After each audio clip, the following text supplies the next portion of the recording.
I veneti sono persone pratiche, non amano le polemiche, non amano gli attacchi.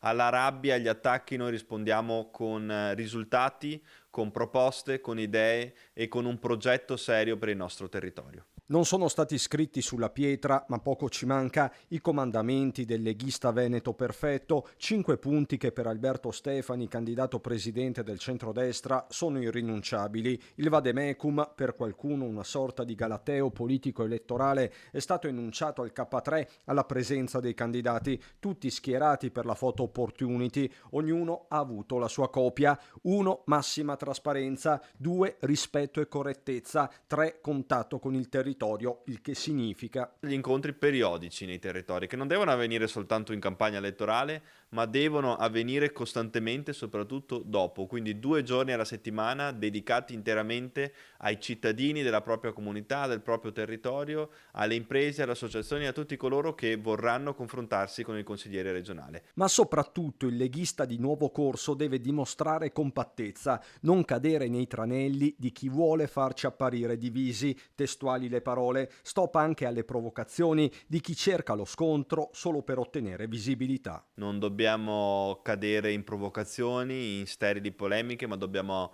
confrontarci tutti i giorni con i cittadini e parlare di quello che vogliamo dare e fare per il Veneto. Queste sono regole che abbiamo voluto dare ai nostri candidati per garantire al nostro territorio il futuro che merita. E tra i colonnelli leghisti al K3 c'era anche il capogruppo uscente Alberto Villanova, uno che i toni li sa accendere. Quindi una campagna elettorale democristiana.